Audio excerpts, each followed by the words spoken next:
Once upon a time, there was a raccoon who wanted to be loved, so he asked the moon to grant his wish.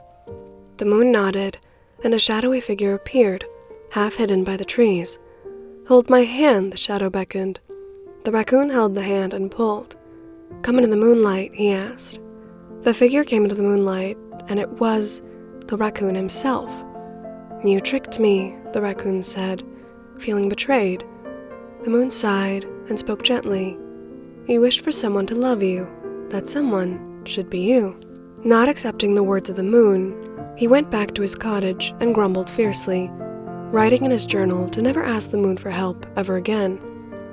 The next day he woke up and went about his day feeling a little different.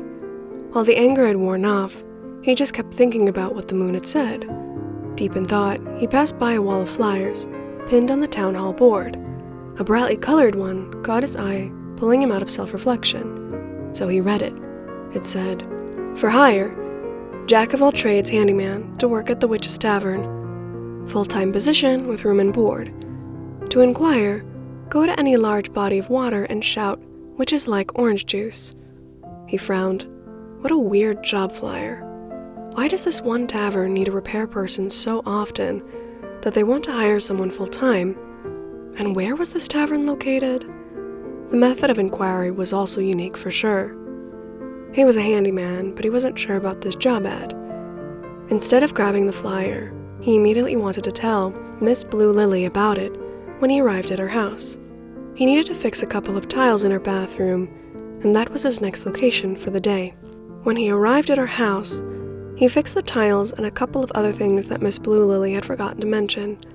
Noticing his work coming to an end, she suggested some tea and pie, so they sat together to eat and talk.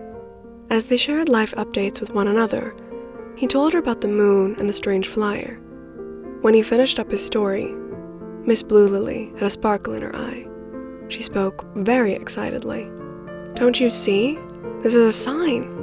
"A sign?" he asked, feeling so confused. She continued, "This is a sign that you need to go somewhere new.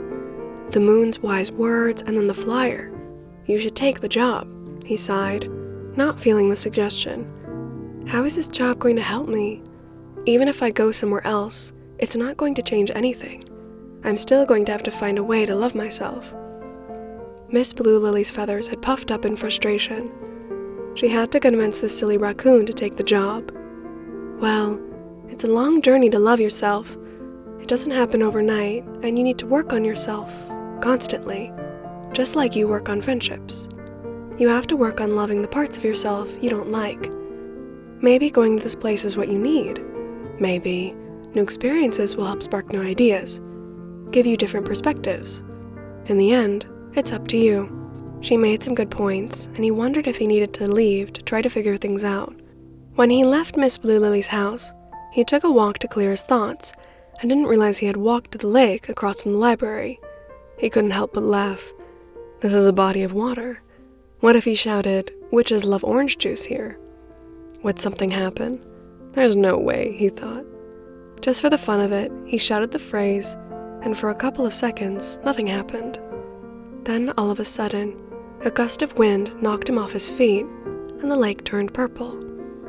A portion of the water moved like an octopus's arm and grabbed his ankle, pulling him in. When the rush of water stopped, he noticed that he was right in front of a door with a sign hammered on it that read, "Witch's Tavern." He was in disbelief. It actually worked.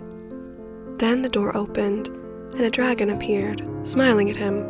Finally, someone answered the ad, "Hello." She grasped his hands and pulled him up to his feet.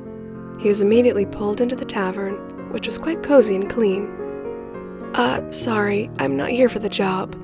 The moon gave me a difficult assignment, and my neighbor told me that this could be the place that could give me answers.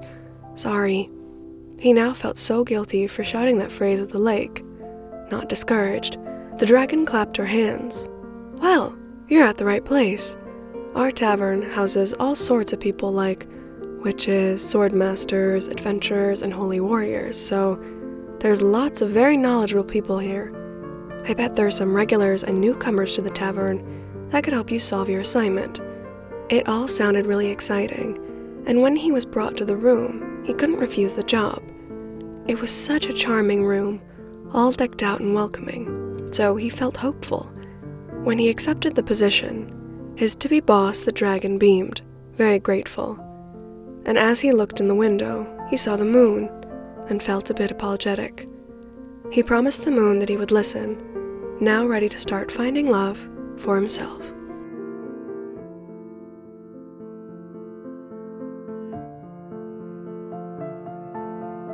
And a special thanks to my Raccoon Snacks patrons, Anna Gaylord, Egg Lay, Jessica, Julia, and S. Marie Carlson. Thank you so much.